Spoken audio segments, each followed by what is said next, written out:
Bienvenue sur Classique en lecture. 5 semaines en ballon, de Jules Verne. Premier chapitre. Lu par Bernard. La fin d'un discours très applaudi. Présentation du docteur Samuel Fergusson. Excelsior. Portrait en pied du docteur. Un fataliste convaincu. Dîner au Travelers Club. Nombreux toasts de circonstance. Il y avait une grande affluence d'auditeurs, le 14 janvier 1862, à la séance de la Société royale géographique de Londres, Waterloo Place, 3. Le président, Sir Francis M., faisait à ses honorables collègues une importante communication dans un discours fréquemment interrompu par les applaudissements. Ce rare morceau d'éloquence se terminait enfin par quelques phrases ronflantes dans lesquelles le patriotisme se déversait à pleine période. L'Angleterre a toujours, à la tête des nations, car on l'a remarqué, les nations marchent universellement à la tête les unes des autres, par l'intrépidité de ses voyageurs dans la voie des découvertes géographiques, assentiments nombreux, le docteur Samuel Fergusson, l'un de ses glorieux enfants, ne faillira pas à son origine. De toutes parts, non, non. Cette tentative, si elle réussit, elle réussira, reliera en les complétant les notions éparses de la cartologie africaine. Véhémente approbation. Et si elle échoue, jamais, jamais, elle restera du moins comme l'une des plus audacieuses conceptions du génie humain, trépignement frénétique. Hurrah, hurrah, fit l'assemblée électrisée par ces émouvantes paroles. Hurrah pour l'intrépide Fergusson, s'écria l'un des membres les plus expansifs de l'auditoire. Des cris enthousiastes retentirent. Le nom de Fergusson éclata dans toutes les bouches, et nous sommes fondés à croire qu'il gagna singulièrement à passer par des gosiers anglais. La salle des séances en fut ébranlée. Ils étaient là pourtant, nombreux, vieillis, fatigués, ces intrépides voyageurs que leur tempérament mobile promena dans les 5 parties du monde. Tous, plus ou moins, physiquement ou moralement, ils avaient échappé aux naufrages, aux incendies, aux tomahawks de l'Indien, aux casse-têtes du sauvage, aux poteaux du supplice, aux estomacs de la Polynésie. Mais rien ne put comprimer les battements de leur cœur pendant le discours de Sir Francis M. Et, de mémoire humaine, ce fut là certainement le plus beau succès oratoire de la Société royale géographique de Londres. Mais, en Angleterre, l'enthousiasme ne s'en tient pas seulement aux paroles. Il bat monnaie plus rapidement encore que le balancier de The Royal Mint, la monnaie de Londres. Une indemnité d'encouragement fut votée séance tenante en faveur du docteur Fergusson et s'éleva au chiffre de 2500 livres, 62 500 francs. L'importance de la somme se proportionnait à l'importance de l'entreprise. L'un des membres de la société interpella le président sur la question de savoir si le docteur Fergusson ne serait pas officiellement présenté. « Le docteur se tient à la disposition de l'Assemblée, » répondit Sir Francis M. « Qu'il entre !» s'écria-t-on. « Qu'il entre ! Il est bon de voir par ses propres yeux un homme d'une audace aussi extraordinaire. » Peut-être cette incroyable proposition, dit un vieux commodore apoplectique, n'a-t-elle eu d'autre but que de nous mystifier ? Et si le docteur Fergusson n'existait pas ? Cria une voix malicieuse. Il faudrait l'inventer, répondit un membre plaisant de cette grave société. Faites entrer le docteur Fergusson, dit simplement Sir Francis M. Et le docteur entra au milieu d'un tonnerre d'applaudissements, pas le moins du monde ému d'ailleurs. C'était un homme d'une 40aine d'années, de taille et de constitution ordinaire. Son tempérament sanguin se trahissait par une coloration forcée du visage. Il avait une figure froide, aux traits réguliers, avec un nez fort, le nez en proue de vaisseau de l'homme prédestiné aux découvertes. Ses yeux fort doux, plus intelligents que hardis, donnaient un grand charme à sa physionomie. Ses bras étaient longs, et ses pieds se posaient à terre avec l'aplomb du grand marcheur. La gravité calme respirait dans toute la personne du docteur, et l'idée ne venait pas à l'esprit qu'il pût être l'instrument de la plus innocente mystification. Aussi, les hurrahs et les applaudissements ne cessèrent qu'au moment où le docteur Fergusson réclama le silence par un geste aimable. Il se dirigea vers le fauteuil préparé pour sa présentation, puis, Debout, fixe, le regard énergique, il leva vers le ciel l'index de la main droite, ouvrit la bouche et prononça ce seul mot, Excelsior. Non, jamais interpellation inattendue de messieurs Bright et Cobden, jamais demande de fonds extraordinaire de Lord Palmerston pour cuirasser les rochers de l'Angleterre n'obtinrent un pareil succès. Le discours de Sir Francis M. était dépassé, et de haut. Le docteur se montrait à la fois sublime, grand, sobre et mesuré. Il avait dit le mot de la situation. Excelsior. Le vieux Commodore, complètement rallié à cet homme étrange, réclama l'insertion intégrale du discours Fergusson dans The Proceedings of the Royal Geographical Society of London, bulletin de la Société royale géographique de Londres. Qu'était donc ce docteur et à quelle entreprise allait-il se dévouer? Le père du jeune Fergusson, un brave capitaine de la marine anglaise, avait associé son fils dès son plus jeune âge aux dangers et aux aventures de sa profession. Ce digne enfant, qui paraît n'avoir jamais connu la crainte, annonça promptement un esprit vif, une intelligence de chercheur, une propension remarquable vers les travaux scientifiques. Il montrait en outre une adresse peu commune à se tirer d'affaire. Il ne fut jamais embarrassé de rien, pas même de se servir de sa première fourchette, à quoi les enfants réussissent si peu en général. Bientôt, son imagination s'enflamma à la lecture des entreprises hardies, des explorations maritimes. Il suivit avec passion les découvertes qui signalèrent la première partie du XIXe siècle.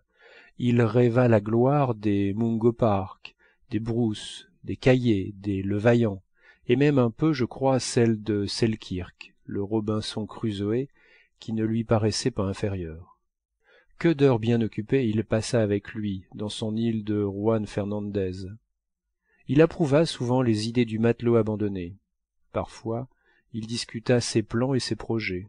Il eût fait autrement, mieux peut-être, tout aussi bien à coup sûr.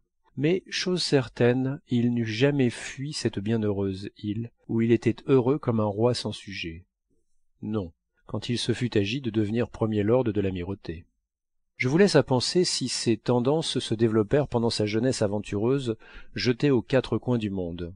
Son père, en homme instruit, ne manquait pas d'ailleurs de consolider cette vive intelligence par des études sérieuses en hydrographie, en physique et en mécanique, avec une légère teinture de botanique, de médecine et d'astronomie. À la mort du digne capitaine, Samuel Fergusson, âgé de 22 ans, avait déjà fait son tour du monde.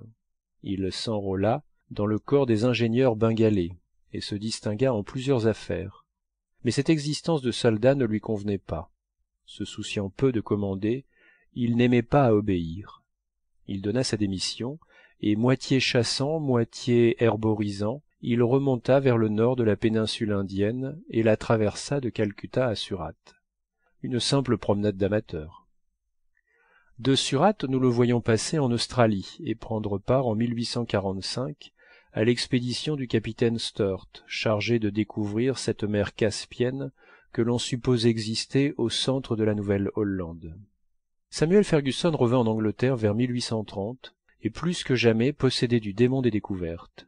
Il accompagna jusqu'en 1853 le capitaine McClure dans l'expédition qui contourna le continent américain du détroit de Behring au cap Farewell. En dépit des fatigues de tout genre et sous tous les climats, la constitution de Fergusson résistait merveilleusement. Il vivait à son aise au milieu des plus complètes privations.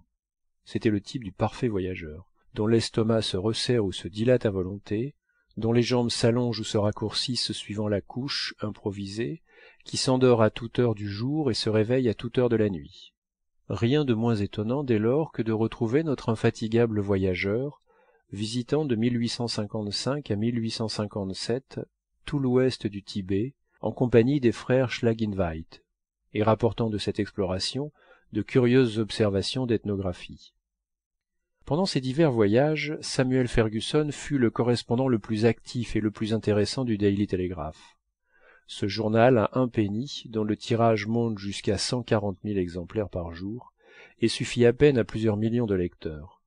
Aussi le connaissait-on bien, ce docteur, quoiqu'il ne fût membre d'aucune institution savante, ni des sociétés royales géographiques de Londres, de Paris, de Berlin, de Vienne ou de Saint-Pétersbourg, ni du club des voyageurs, ni même de Royal Polytechnic Institution, où trônait son ami le statisticien Cockburn. Ce savant lui proposa même un jour de résoudre le problème suivant, dans le but de lui être agréable. Étant donné le nombre de milles parcourus par le docteur autour du monde, combien sa tête en a-t-elle fait de plus que ses pieds, par suite de la différence des rayons?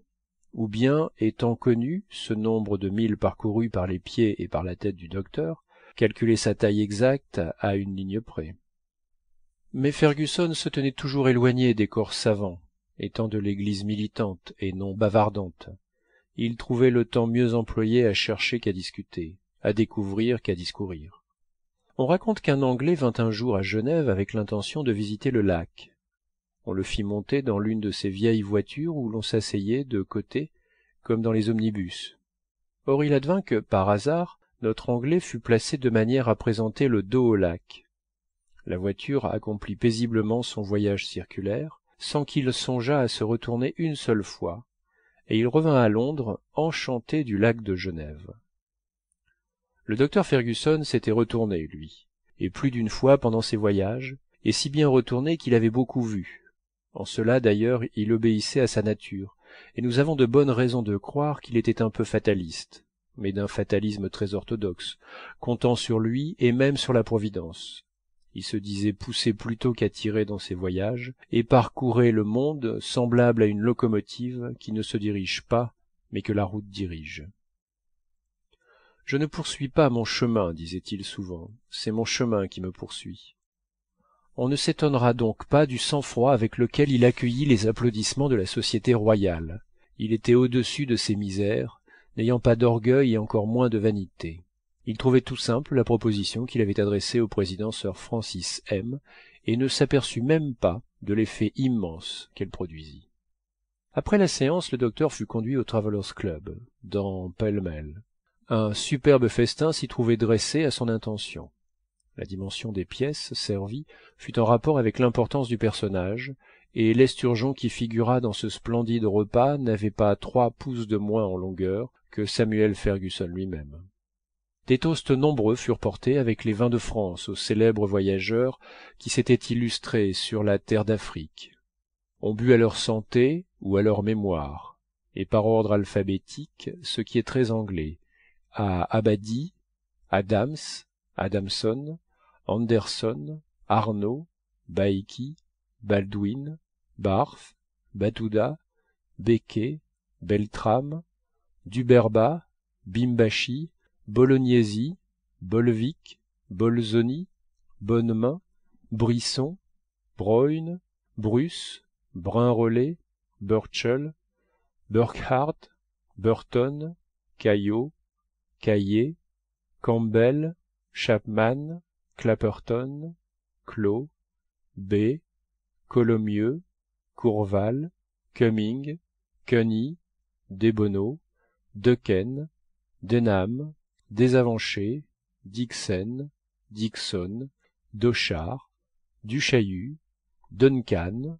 Durand, Duroulet, Duverrier, Erard, d'Escayrac de Lauture, Ferré, Fresnel, Galinier, Galton, Geoffroy, Golbery, Anne, Alme, Arnier, Heckart, Euglin, Horneman, Houfton, Humbert, Kaufmann, Noblescher, Krapf, Kummer, Lafargue, Lingue, Lajaille, Lambert, L'Amiral, Lemprière, John Lander, Richard Lander, Lefebvre, Lejean, Levaillant, Livingstone, McCarthy, Magyar, Maizan, Malzac, Moffat, Molien, Montero, Morrison, Mungo Park, Nemans, Overwood, Panet,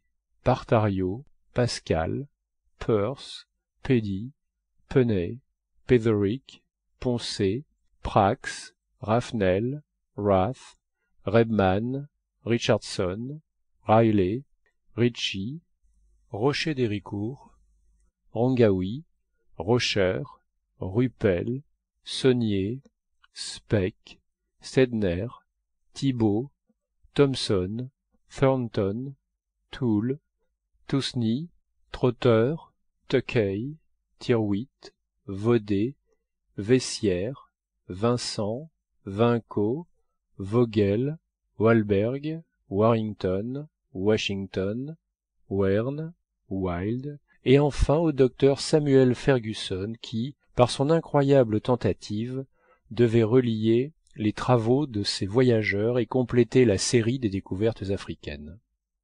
Second chapitre. Un article du Daily Telegraph. Guerre de journaux savants.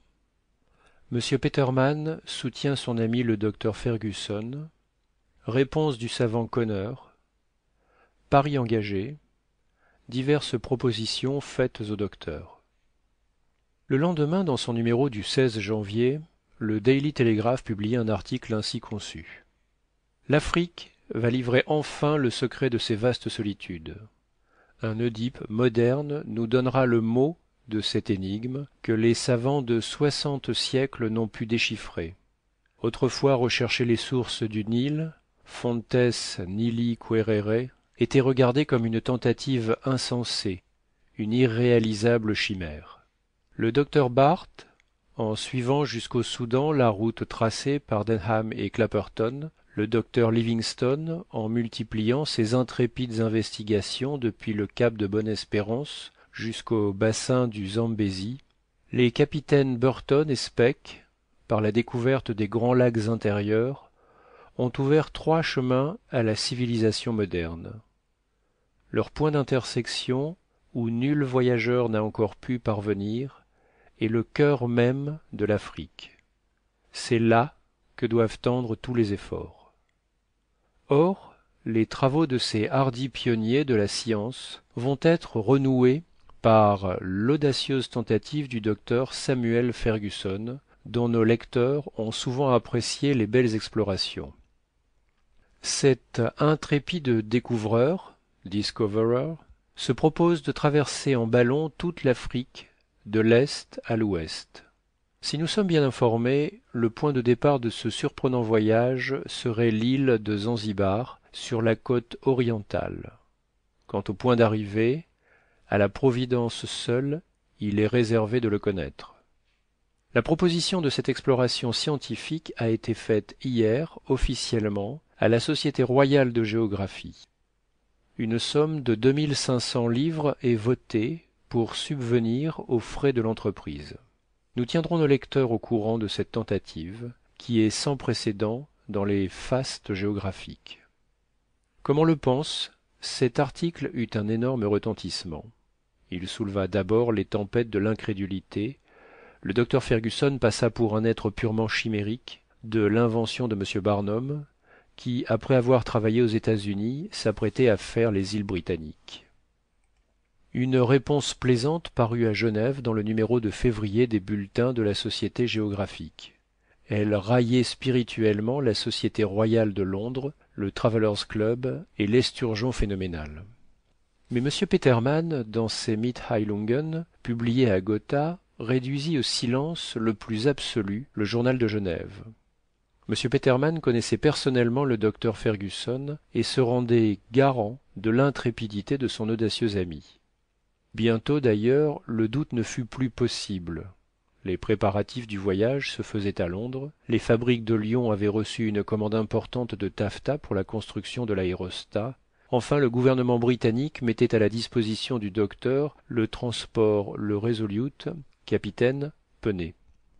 Aussitôt 1000 encouragements se firent jour, 1000 félicitations éclatèrent. Les détails de l'entreprise parurent tout au long dans les bulletins de la Société géographique de Paris. Un article remarquable fut imprimé dans les Nouvelles Annales des voyages, de la géographie, de l'histoire et de l'archéologie de M. V. A. Malte-Brun.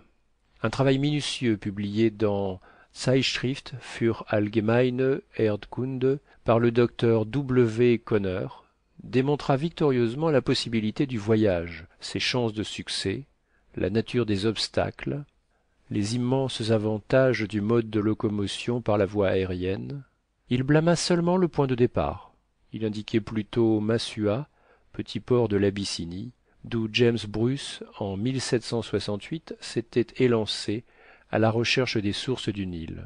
D'ailleurs, il admirait sans réserve cet esprit énergique du docteur Fergusson et ce cœur couvert d'un triple airain qui concevait et tentait un pareil voyage.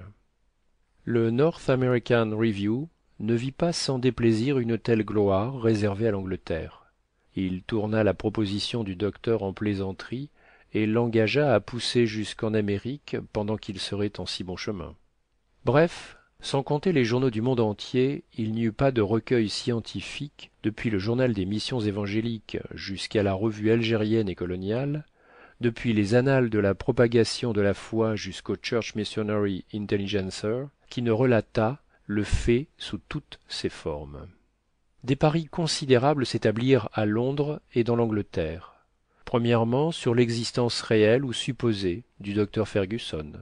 Deuxièmement, sur le voyage lui-même, qui ne serait pas tenté suivant les uns, qui serait entrepris suivant les autres. Troisièmement, sur la question de savoir s'il réussirait ou s'il ne réussirait pas. Quatrièmement, sur les probabilités ou les improbabilités du retour du docteur Fergusson. On engagea des sommes énormes au livre des paris, comme s'il se fût agi des courses d'Epsom. Ainsi donc, croyants, incrédules, ignorants et savants, tous eurent les yeux fixés sur le docteur.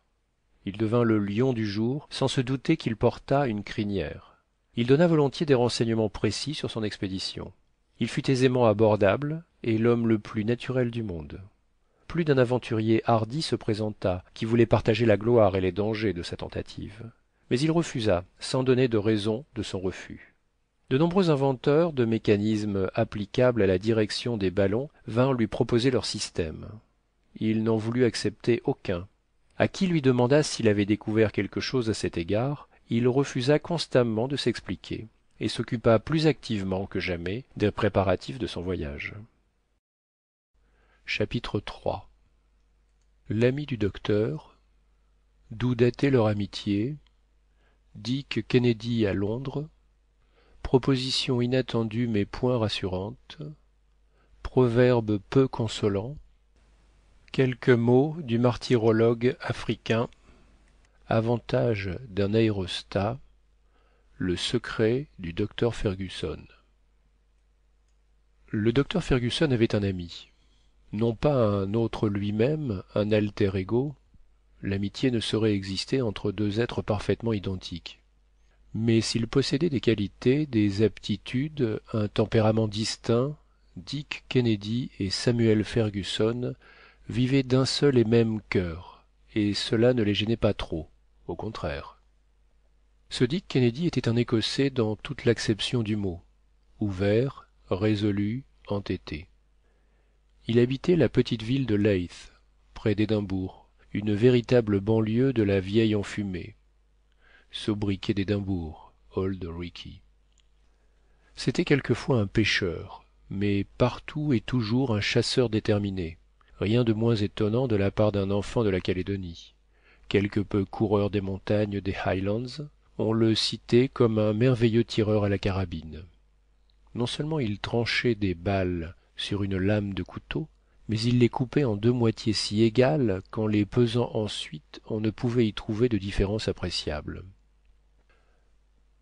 La physionomie de Kennedy rappelait beaucoup celle de Albert Glendinning, telle que l'a peinte Walter Scott dans Le Monastère. Sa taille dépassait 6 pieds anglais, environ 5 pieds 8 pouces, plein de grâce et d'aisance, il paraissait doué d'une force herculéenne. Une figure fortement hâlée par le soleil, des yeux vifs et noirs, une hardiesse naturelle très décidée, enfin quelque chose de bon et de solide dans toute sa personne prévenait en faveur de l'Écossais. La connaissance des deux amis se fit dans l'Inde, à l'époque où tous deux appartenaient au même régiment. Pendant que Dick chassait au tigre et à l'éléphant, Samuel chassait à la plante et à l'insecte. Chacun pouvait se dire adroit dans sa partie, et plus d'une plante rare devint la proie du docteur, qui valut à conquérir autant qu'une paire de défenses en ivoire. Ces deux jeunes gens n'eurent jamais l'occasion de se sauver la vie ni de se rendre un service quelconque. De là une amitié inaltérable. La destinée les éloigna parfois, mais la sympathie les réunit toujours. Depuis leur rentrée en Angleterre, ils furent souvent séparés par les lointaines expéditions du docteur, mais de retour, celui-ci ne manqua jamais d'aller, non pas demander, mais donner quelques semaines de lui-même à son ami écossais. Dick causait du passé, Samuel préparait l'avenir. L'un regardait en avant, l'autre en arrière. De là un esprit inquiet, celui de Fergusson, une placidité parfaite, celle de Kennedy. Après son voyage au Tibet, le docteur resta près de 2 ans sans parler d'explorations nouvelles. Dick supposa que ses instincts de voyage, ses appétits d'aventure se calmaient. Il en fut ravi. Cela, pensait-il, devait finir mal un jour ou l'autre. Quelque habitude que l'on ait des hommes, on ne voyage pas impunément au milieu des anthropophages et des bêtes féroces. Kennedy engageait donc Samuel à enrayer, ayant assez fait d'ailleurs pour la science, et trop pour la gratitude humaine. À cela, le docteur se contentait de ne rien répondre. Il demeurait pensif, puis il se livrait à de secrets calculs, passant ses nuits dans des travaux de chiffres, expérimentant même des engins singuliers dont personne ne pouvait se rendre compte. On sentait qu'une grande pensée fermentait dans son cerveau. Qu'a-t-il pu ruminer ainsi, se demanda Kennedy, quand son ami l'eut quitté pour retourner à Londres au mois de janvier. Il l'apprit un matin par l'article du Daily Telegraph. Miséricorde, s'écria-t-il, le fou, l'insensé, traverser l'Afrique en ballon? Il ne manquait plus que cela. Voilà donc ce qu'il méditait depuis 2 ans. À la place de tous ces points d'exclamation, mettez des coups de poing solidement appliqués sur la tête, et vous aurez une idée de l'exercice auquel se livrait le brave Dick en parlant ainsi. Lorsque sa femme de confiance, la vieille Elspeth, voulut insinuer que ce pourrait bien être une mystification. Allons donc, répondit-il. Est-ce que je ne reconnais pas mon homme? Est-ce que ce n'est pas de lui, voyager à travers les airs? Le voilà jaloux des aigles maintenant. Non, certes, cela ne sera pas. Je saurais bien l'empêcher. Et si on le laissait faire, il partirait un beau jour pour la Lune. Le soir même, Kennedy, moitié inquiet, moitié exaspéré, prenait le chemin de fer à General Railway Station, et le lendemain il arrivait à Londres. 3/4 d'heure après, un cab le déposait à la petite maison du docteur, Soho Square, Greek Street. Il en franchit le perron et s'annonça en frappant à la porte 5 coups solidement appuyés. Fergusson lui ouvrit en personne. Dick? fit-il sans trop d'étonnement. Dick lui-même, riposta Kennedy. Comment, mon cher Dick, toi à Londres, pendant les chasses d'hiver? Moi, à Londres. Et qu'y viens-tu faire? Empêcher une folie sans nom. Une folie, dit le docteur. Est-ce vrai ce que raconte ce journal? Répondit Kennedy, en tendant le numéro du Daily Telegraph. Ah, c'est de cela que tu parles? Ces journaux sont bien indiscrets. Mais assieds-toi donc, mon cher Dick. Je ne m'assoirai pas. Tu as parfaitement l'intention d'entreprendre ce voyage. Parfaitement. Mes préparatifs vont bon train et je... Où sont-ils que je les mette en pièces, tes préparatifs? Où sont-ils que j'en fasse des morceaux? Le digne Écossais se mettait très sérieusement en colère. Du calme, mon cher Dick, reprit le docteur. Je conçois ton irritation. Tu m'en veux de ce que je ne t'ai pas encore appris mes nouveaux projets. Il appelle cela de nouveaux projets? J'ai été fort occupé, reprit Samuel, sans admettre l'interruption. J'ai eu fort à faire. Mais sois tranquille, je ne serais pas parti sans t'écrire. Eh, je me moque bien, parce que j'ai l'intention de t'emmener avec moi. L'Écossais fit un bond qu'un chamois n'eût pas désavoué. Ah ça, dit-il. Tu veux donc que l'on nous renferme tous les deux à l'hôpital de Bethléem? Hôpital de fous à Londres. J'ai positivement compté sur toi, mon cher Dick, et je t'ai choisi à l'exclusion de bien d'autres. Kennedy demeurait en pleine stupéfaction. Quand tu m'auras écouté pendant 10 minutes, répondit tranquillement le docteur, tu me remercieras. Tu parles sérieusement? Très sérieusement. Et si je refuse de t'accompagner? Tu ne refuseras pas. Mais enfin, si je refuse, je partirai seul. Asseyons-nous, dit le chasseur, et parlons sans passion.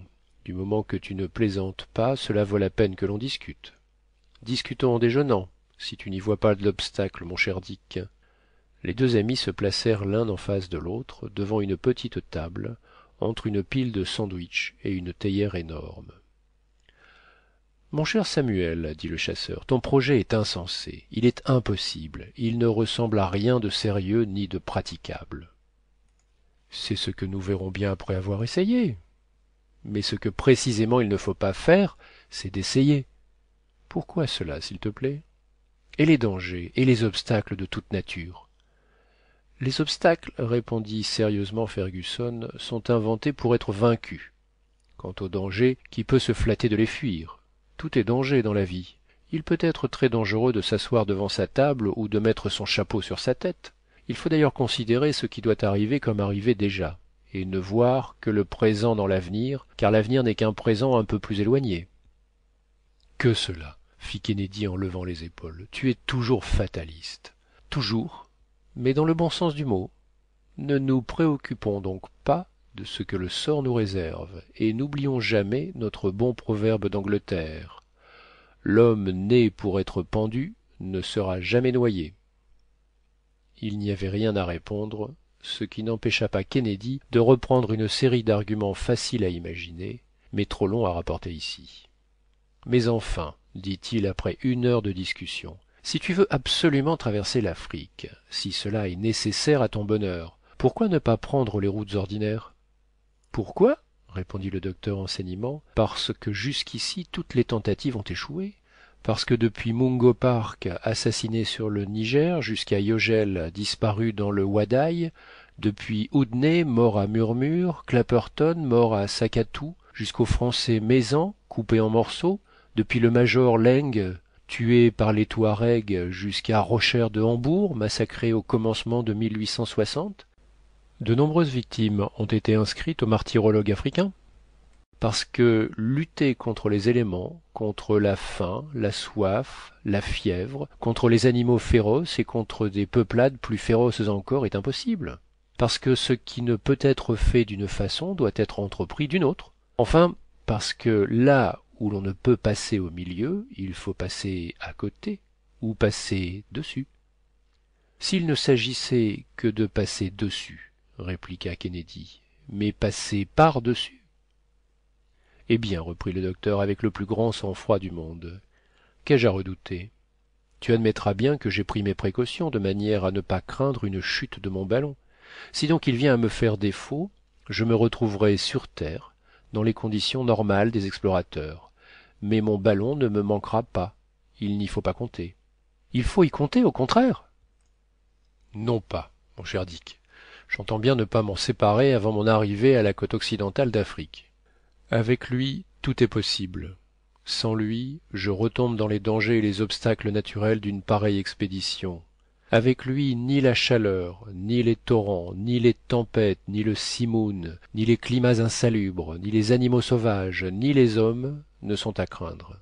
Si j'ai trop chaud, je monte. Si j'ai froid, je descends.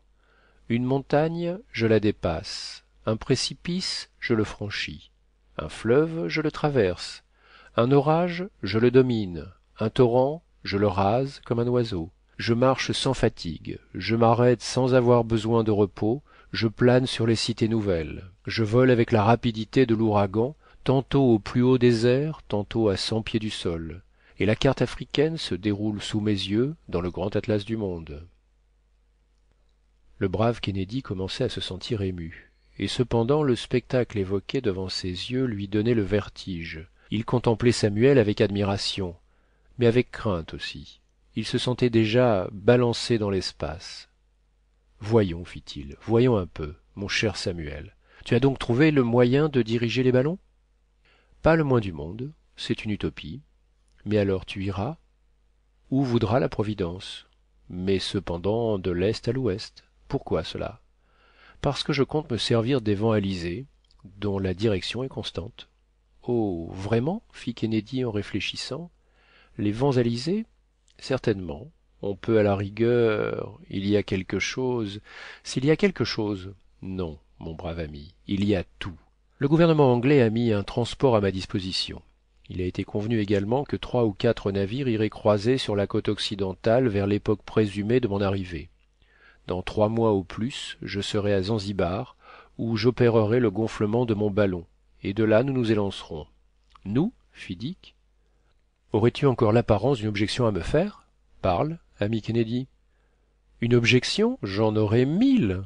Mais entre autres, dis-moi, si tu comptes voir le pays, si tu comptes monter et descendre à ta volonté, tu ne le pourras faire sans perdre ton gaz.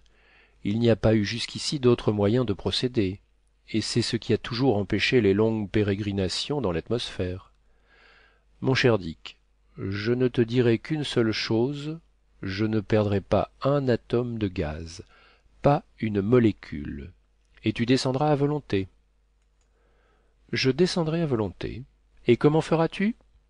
Ceci est mon secret, ami Dick. Aie confiance, et que ma devise soit la tienne. Excelsior.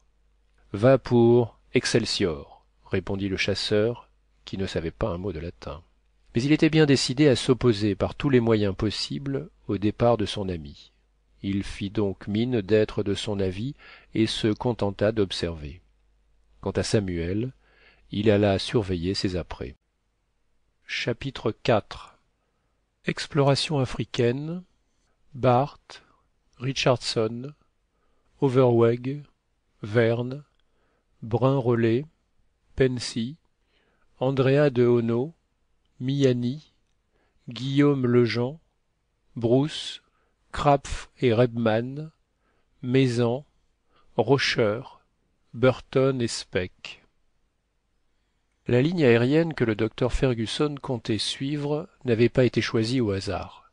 Son point de départ fut sérieusement étudié, et ce ne fut pas sans raison qu'il résolut de s'élever de l'île de Zanzibar. Cette île, située près de la côte orientale d'Afrique, se trouve par 6 degrés de latitude australe, c'est-à-dire à 430 milles géographiques au-dessous de l'équateur, 172 lieues. De cette île venait de partir la dernière expédition envoyée par les Grands Lacs à la découverte des sources du Nil. Mais il est bon d'indiquer quelles explorations le docteur Fergusson espérait rattacher entre elles. Il y en a 2 principales. Celle du docteur Barth en 1849, celle des lieutenants Burton et Speke en 1858.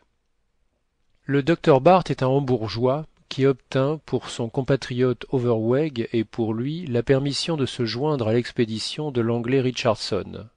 Celui-ci était chargé d'une mission dans le Soudan. Ce vaste pays est situé entre 15 degrés et 10 degrés de latitude nord, c'est-à-dire que, pour y parvenir, il faut s'avancer de plus de 1500 milles, 625 lieues, dans l'intérieur de l'Afrique. Jusque-là, cette contrée n'était connue que par le voyage de Denham, de Clapperton et d'Oduey, de 1822 à 1824. Richardson, Barth et Overweg, jaloux de pousser plus loin leurs investigations, arrivent à Tunis et à Tripoli, comme leurs devanciers, et parviennent à Mourzouk, capitale du Faisan.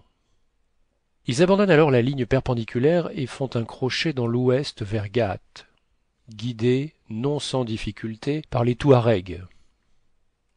Après 1000 scènes de pillage, de vexation, d'attaques à main armée, leur caravane arrive en octobre dans le vaste oasis de Lasben. Le docteur Barth se détache de ses compagnons, fait une excursion à la ville d'Agadès et rejoint l'expédition qui se remet en marche le 12 décembre. Elle arrive dans la province du Damerghou. Là, les 3 voyageurs se séparent et Barth prend la route de Kano, où il parvient à force de patience et en payant des tributs considérables. Malgré une fièvre intense, il quitte cette ville le 7 mars, suivi d'un seul domestique. Le principal but de son voyage est de reconnaître le lac Tchad, dont il est encore séparé par 350 milles. Il s'avance donc vers l'est et atteint la ville de Zurikolo, dans le Bornou, qui est le noyau du grand empire central de l'Afrique. Là, il apprend la mort de Richardson, tué par la fatigue et les privations. Il arrive à Kouka, capitale du Bornou, sur les bords du lac. Enfin, au bout de 3 semaines, le 14 avril, 12 mois et demi après avoir quitté Tripoli, il atteint la ville de Ngornou. Nous le retrouvons partant le 29 mars 1851 avec Overweg pour visiter le royaume d'Adamaoua, au sud du lac. Il parvient jusqu'à la ville d'Iola, un peu au-dessous de 9 degrés de latitude nord. C'est la limite extrême atteinte au sud par ce hardi voyageur. Il revient au mois d'août à Kouka. De là parcourt successivement le Mandara, le Barghimi, le Kanem et atteint comme limite extrême dans l'est la ville de Mazena, située par 17 degrés 20 minutes de longitude ouest. Il s'agit du méridien anglais qui passe par l'observatoire de Greenwich. Le 25 novembre 1852, après la mort d'Overweg, son dernier compagnon, il s'enfonce dans l'ouest, visite Sokoto, traverse le Niger et arrive enfin à Tombouctou, où il doit languir 8 longs mois au milieu des vexations du cheik, des mauvais traitements et de la misère. Mais la présence d'un chrétien dans la ville ne peut être plus longtemps tolérée. Les Foulanes menacent de l'assiéger. Le docteur la quitte donc le 17 mars 1854, se réfugie sur la frontière, où il demeure 33 jours dans le dénuement le plus complet, revient à Kano en novembre, rentre à Kouka, d'où il reprend la route de Denham, après 4 mois d'attente. Il revoit Tripoli vers la fin d'août 1855 et rentre à Londres le 6 septembre, seul de ses compagnons. Voilà ce que fut ce hardi voyage de Barth. Le docteur Fergusson nota soigneusement qu'il s'était arrêté à 4 degrés de latitude nord et à 17 degrés de longitude ouest. Voyons maintenant ce que firent les lieutenants Burton et Speke dans l'Afrique orientale. Les diverses expéditions qui remontèrent le Nil ne purent jamais parvenir aux sources mystérieuses de ce fleuve. D'après la relation du médecin allemand Ferdinand Verne, l'expédition tentée en 1840 sous les auspices de Mehemet Ali s'arrêta à Gondokoro, entre les 4 degrés et 5 degrés parallèle nord.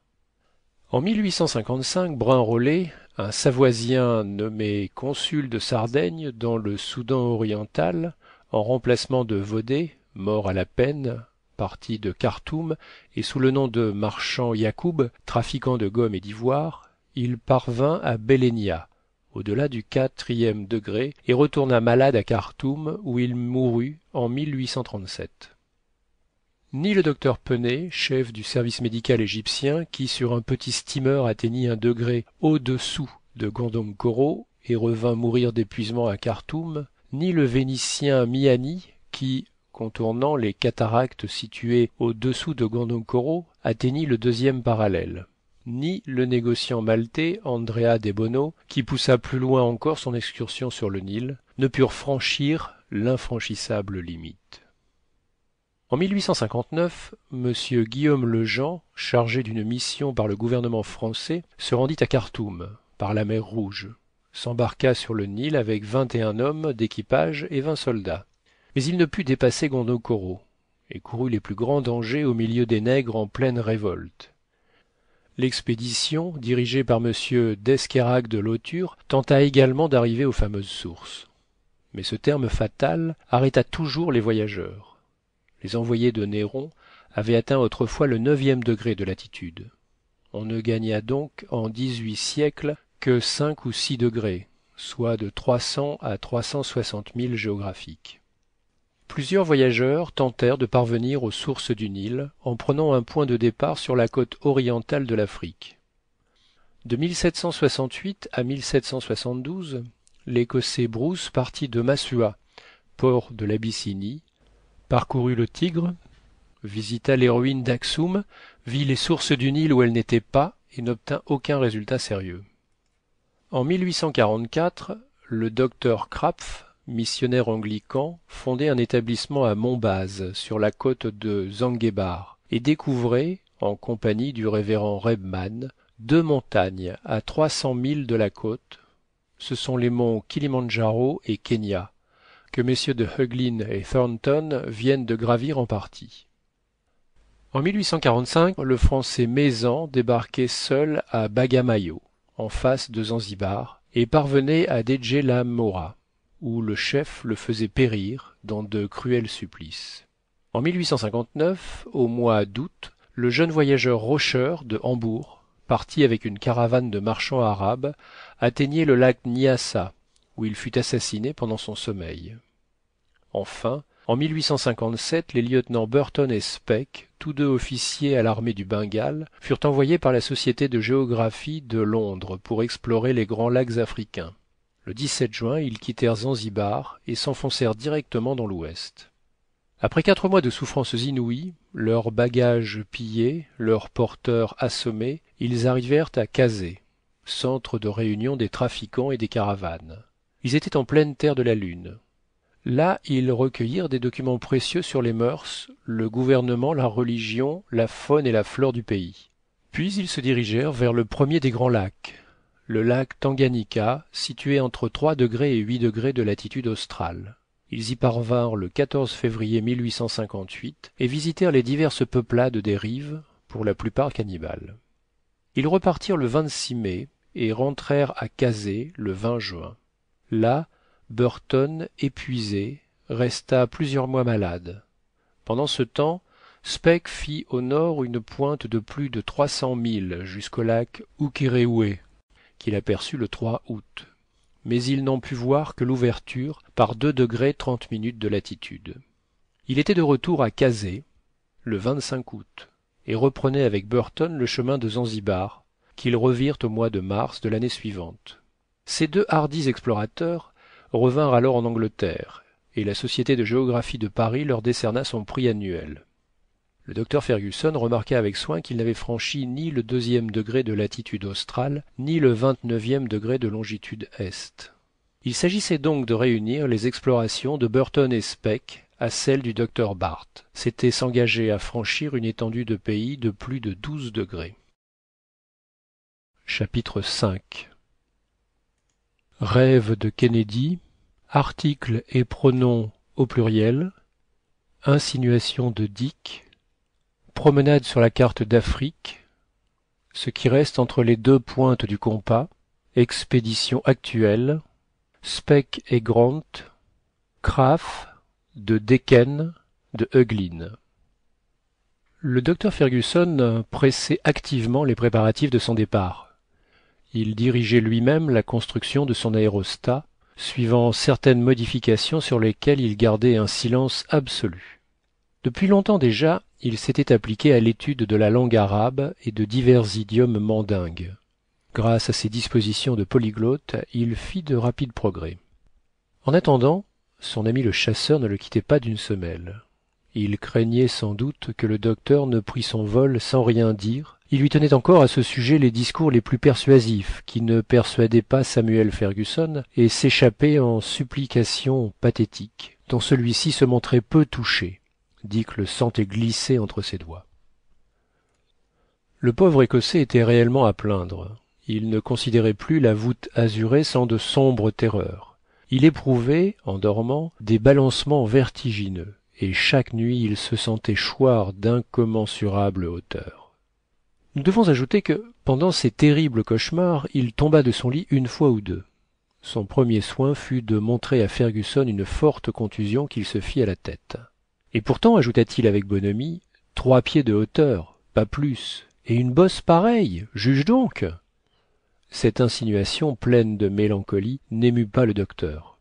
Nous ne tomberons pas, fit-il. Mais enfin, si nous tombons, nous ne tomberons pas. Ce fut net, et Kennedy n'eut rien à répondre. Ce qui exaspérait particulièrement Dick, c'est que le docteur semblait faire une abnégation parfaite de sa personnalité, à lui, Kennedy. Il le considérait comme irrévocablement destiné à devenir son compagnon aérien. Cela n'était plus l'objet d'un doute. Samuel faisait un intolérable abus de pronoms pluriels de la première personne. Nous avançons, nous serons prêts le, nous partirons le, et de l'adjectif possessif au singulier, notre ballon, notre nacelle, notre exploration. Et du pluriel donc, nos préparatifs, nos découvertes, nos ascensions. Dick en frissonnait, quoique décidé à ne point partir, mais il ne voulait pas trop contrarier son ami. Avouons même que, sans s'en rendre bien compte, il avait fait venir tout doucement d'Édimbourg quelques vêtements assortis et ses meilleurs fusils de chasse. Un jour, après avoir reconnu qu'avec un bonheur insolent on pouvait avoir une chance sur 1000 de réussir, il feignit de se rendre au désir du docteur. Mais, pour reculer le voyage, il entama la série des échappatoires les plus variés. Il se rejeta sur l'utilité de l'expédition et sur son opportunité. Cette découverte des sources du Nil était-elle vraiment nécessaire? Aurait-on réellement travaillé pour le bonheur de l'humanité? Quand, au bout du compte, les peuplades de l'Afrique seraient civilisées, en seraient-elles plus heureuses? Était-on certain d'ailleurs que la civilisation ne fût pas plutôt là qu'en Europe, peut-être? Et d'abord, ne pouvait-on attendre encore? La traversée de l'Afrique serait certainement faite un jour, et d'une façon moins hasardeuse. Dans un mois, dans 10 mois, avant un an, quelque explorateur arriverait sans doute. Ces insinuations produisaient un effet tout contraire à leur but, et le docteur frémissait d'impatience. Veux-tu donc, malheureux Dick, veux-tu donc, faux ami, que cette gloire profite à un autre? Faut-il donc mentir à mon passé, reculer devant des obstacles qui ne sont pas sérieux, reconnaître par de lâches hésitations ce qu'ont fait pour moi et le gouvernement anglais et la Société royale de Londres? Mais, reprit Kennedy, qui avait une grande habitude de cette conjonction, mais, fit le docteur, ne sais-tu pas que mon voyage doit concourir au succès des entreprises actuelles? Ignores-tu que de nouveaux explorateurs s'avancent vers le centre de l'Afrique? Cependant, écoute-moi bien, Dick, et jette les yeux sur cette carte. Dick les jeta avec résignation. Remonte le cours du Nil, dit Fergusson. Je le remonte, dit docilement l'Écossais. Arrive à Gondokoro, j'y suis. Et Kennedy songeait combien était facile un pareil voyage sur la carte. Prends une des pointes de ce compas, reprit le docteur, et appuie-la sur cette ville, que les plus hardis ont à peine dépassée. J'appuie. Et maintenant cherche sur la côte l'île de Zanzibar, par 6 degrés de latitude sud. Je la tiens. Suis maintenant ce parallèle et arrive à Kazeh. C'est fait. Remonte par le 33e degré de longitude jusqu'à l'ouverture du lac Ukéréoué, à l'endroit où s'arrêta le lieutenant Speke. M'y voici. Un peu plus je tombais dans le lac. Eh bien, sais-tu ce qu'on a le droit de supposer d'après les renseignements donnés par les peuplades riveraines? Je ne m'en doute pas. C'est que ce lac, dont l'extrémité inférieure est par 2,30 de latitude, doit s'étendre également de 2,5 degrés au-dessus de l'équateur. Vraiment? Or, de cette extrémité septentrionale s'échappe un cours d'eau qui doit nécessairement rejoindre le Nil, si ce n'est le Nil lui-même. Voilà qui est curieux. Or, appuie la seconde pointe de ton compas sur cette extrémité du lac Ukéréoué. C'est fait, ami Fergusson. Combien comptes-tu de degrés entre les deux pointes? À peine 2. Et sais-tu ce que cela fait, Dick? Pas le moins du monde. Cela fait à peine 120 milles, 50 lieues, c'est-à-dire rien. Presque rien, Samuel. Or, sais-tu ce qui se passe en ce moment? Non, sur ma vie. Eh bien, le voici. La Société de géographie a regardé comme très importante l'exploration de ce lac entrevu par Speke. Sous ses auspices, le lieutenant, aujourd'hui capitaine Speke, s'est associé le capitaine Grant de l'armée des Indes. Ils se sont mis à la tête d'une expédition nombreuse et largement subventionnée. Ils ont mission de remonter le lac et de revenir jusqu'à Gondokoro. Ils ont reçu un subside de plus de 5000 livres, et le gouverneur du Cap a mis des soldats Hottentots à leur disposition. Ils sont partis de Zanzibar à la fin d'octobre 1860. Pendant ce temps, l'anglais John Petherick, consul de Sa Majesté à Khartoum, a reçu du Foreign Office 700 livres environ. Il doit équiper un bateau à vapeur à Khartoum, le charger de provisions suffisantes et se rendre à Gondokoro. Là, il attendra la caravane du capitaine Speke et sera en mesure de la ravitailler. Bien imaginé, dit Kennedy. Tu vois bien que cela presse. Si nous voulons participer à ces travaux d'exploration, et ce n'est pas tout. Pendant que l'on marche d'un pas sûr à la découverte des sources du Nil, d'autres voyageurs vont hardiment au cœur de l'Afrique. À pied, fit Kennedy. À pied, répondit le docteur sans relever l'insinuation. Le docteur Krapf se propose de pousser dans l'ouest, par le Djob, rivière située sous l'équateur. Le baron de Decken a quitté Mombaz, a reconnu les montagnes de Kenya et de Kilimandjaro, et s'enfonce vers le centre. À pied toujours? Toujours à pied, ou à dos de mulet. C'est exactement la même chose pour moi, répliqua Kennedy. Enfin, reprit le docteur, M. de Heuglin, vice-consul d'Autriche à Khartoum, vient d'organiser une expédition très importante dont le premier but est de rechercher le voyageur Vogel, qui, en 1853, fut envoyé dans le Soudan pour s'associer aux travaux du docteur Barth. En 1856, il quitta le Bornou et résolut d'explorer ce pays inconnu qui s'étend entre le lac Tchad et le Darfour.